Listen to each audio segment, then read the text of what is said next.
दोस्तों लोहागढ़ किले के ऊपर जो केतन अग्रवाल को धक्का देके मारा गया है उसकी मंगेतर सिया गोयल और उसके लवर चेतन चौधरी द्वारा यहाँ पर अब धीरे धीरे नए नए खुलासे होते चले जा रहे हैं। दरअसल इनकी एक पुरानी क्रिकेट मैच की वीडियो भी सामने आ रही है जो कि नेशनल टेलीविजन के ऊपर चलाई गई थी और ना ये केतन अग्रवाल की फैमिली को मालूम चली होगी चीज़, ना सिया गोयल की फैमिली को मालूम चली होगी कि ये नेशनल टेलीविजन के ऊपर लाइव देखे जा रहे थे और दिख रहा था कि दोनों लवर हैं। लेकिन खैर ये बात पता भी होगी तो शायद सिया गोयल की फैमिली ने किसी को नहीं बताई होगी और वो केतन अग्रवाल से इसकी शादी करवाना चाहते होंगे। तो यहाँ पर चेतन चौधरी ने बताया कि वो 10 घंटे तक मर्डर से पहले घोस्ट स्ट्रेटेजी का यूज़ करके इधर उधर घूम रहा था ताकि उसकी लोकेशन ट्रेस ना हो और इसके बाद में वो लोहागढ़ फोर्ट जाके तुरंत ही केतन अग्रवाल को धक्का देने के बाद में वापस जहाँ भी से जाना होता है वहाँ ये चला जाता है ताकि उसको ट्रैक ना किया जाए। जिसके बाद में सिया गोयल अपनी एक्टिंग शुरू कर देती है जो भी करनी होती है उसको। इसके बाद में इन्वेस्टिगेशन के अंदर ये भी मालूम चला है सिया गोयल ने चेतन चौधरी को इंसिस्ट किया था कि मेरे से शादी कर लो, लेकिन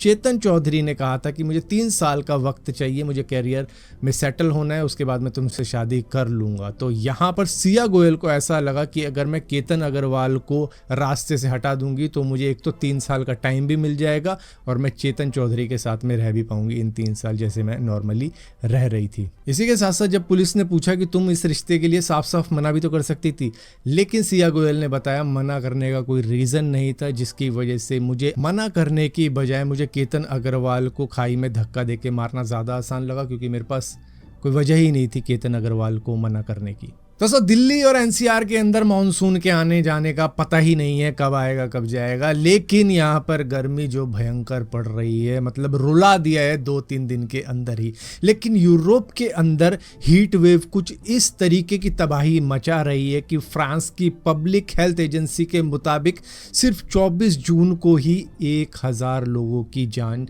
जा चुकी है इस हीट वेव की वजह से। करीबन 85% वो लोग थे जिनकी उम्र 65 साल से ज़्यादा है। अथॉरिटी का कहना ये है कि ये डेथ टोल ज़्यादा भी हो सकता है क्योंकि नर्सिंग होम में जितने आए हैं या हॉस्पिटल में जितने आए हैं डेटा तो उन्हीं का है, उन्हीं के पास में, लेकिन कई सारे लोग ऐसे भी होंगे जो कि शायद घर पे ही रह गए होंगे या फिर रास्ते में होंगे जो पहुंच ही नहीं पाए हॉस्पिटल तक, उनकी भी जान जा चुकी है। तो यहाँ पर फ्रांस, जर्मनी, इटली, पोलैंड और भी कई कंट्रीज हैं जहाँ पर 40 डिग्री सेल्सियस तक टेम्परेचर जा चुका है जिसको एक्सट्रीम हीट आप कह सकते हो। वहाँ पर रेड अलर्ट जारी हो रखा है।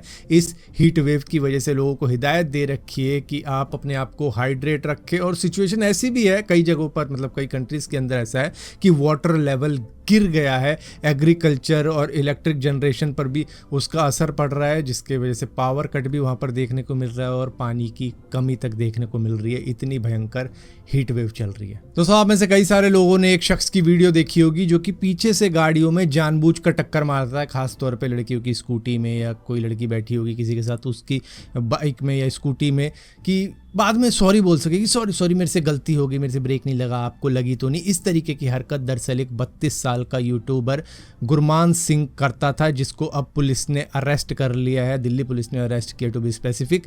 इसका काम यही होता था कि लड़कियों का रिएक्शन देखना और उनको टक्कर मार के मतलब अपना कंटेंट बनाना। हालांकि हल्की सी टक्कर मारता था लेकिन ये केस हैरेसमेंट के अंदर ही आता है कि आप जानबूझ के किसी को परेशान कर रहे हो इस तरीके के कंटेंट बनाने के लिए। तो यहाँ पर ये खासतौर पे लड़कियों के रिएक्शन के लिए इस तरीके की हरकत करता था, जिसके बाद में अब इसको अरेस्ट कर लिया गया है। इसके ऊपर एफआईआर हो चुकी है और बहुत सारी कंप्लेंट है इसके ऊपर, एक नहीं है। ये अपनी सुपर बाइक को लेकर अलग अलग जगह जाकर अलग अलग लड़कियों की बाइक पे, स्कूटियों पे, जहाँ पर भी मतलब वो बैठी होती थी ना पीछे, तो टक्कर मार के बस रिएक्शन वीडियो बनाने के लिए इस तरीके की हरकत करता था। तो सर लद्दाख के अंदर लोग घूमने के लिए जाते हैं और वहाँ पर रेत वेत में अपनी बाइक या फिर कार लेके पहुँच जाते हैं फ़ोटो खिंचवाने के लिए, लेकिन बाद में वो उनको महंगा पड़ जाता है। दरअसल लद्दाख के पेंगोंग लेक में एक थार वाला पहुँच जाता है स्टंट करने के लिए और गाड़ी लेक में डाल देता है। जबकि मैं बता दूं पेंगोंग लेक को काफ़ी ज़्यादा मतलब पवित्र लेक माना जाता है, उसकी पूजा भी की जाती है। वहाँ के जो मॉन्क होते हैं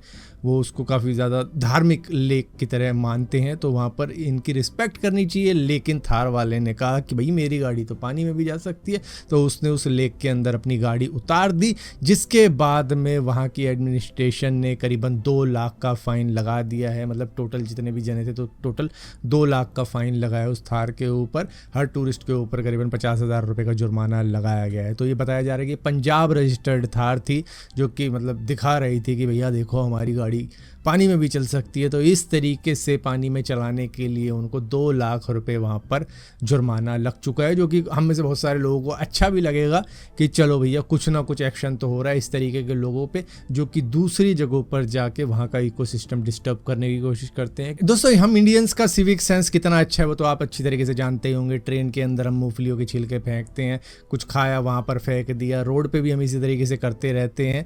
अब यही सेम चीज़ 4 जनों ने, मतलब 4 इंडियन थे, कनाडा के अंदर करने की कोशिश करी। क्योंकि वहाँ पर क्या होता है ना कि आप कबाड़ी को बुलाते हो, इंडिया के अंदर आता है वो और आपको पैसे दे के जाता है कि मैं आपका कबाड़ लेके जा रहा हूँ, इतने किलो आपका कबाड़ हो गया, ये लो आप पैसे।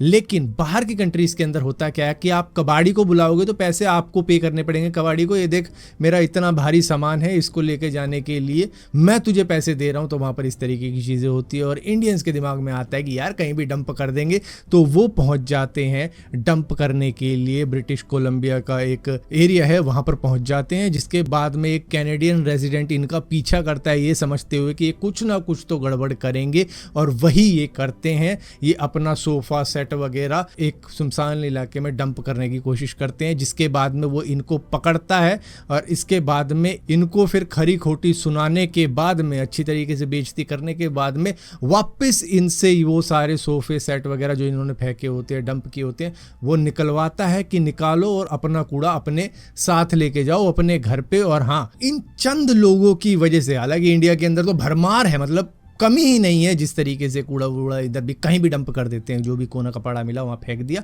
अब वही सेम चीज़ कनाडा के अंदर कोशिश करने के बाद में इंडिया की इमेज खराब कर दी, लोग ये बोल रहे हैं। लेकिन इंडिया की इमेज सही कब है? जो हाल हमने इंडिया का कर रखा है वो सही कब है? सब बाहर वालों को पता है कि हम इंडिया में आएंगे तो भाई वो डस्टबिन ढूंढते हैं कहाँ फेंकूं, जब उन्हें नहीं मिलता तो इंडियन ही उन्हें बताता है कि कहीं भी फेंक दो, यहाँ पे ऐसे ही होता है। तो सर, जो वीडियो आप देख रहे हो ये दिल्ली देहरादून एक्सप्रेस वे की है, जहाँ पर 2-2.5 घंटे के अंदर आप देहरादून के अंदर एंटर हो जाते हो।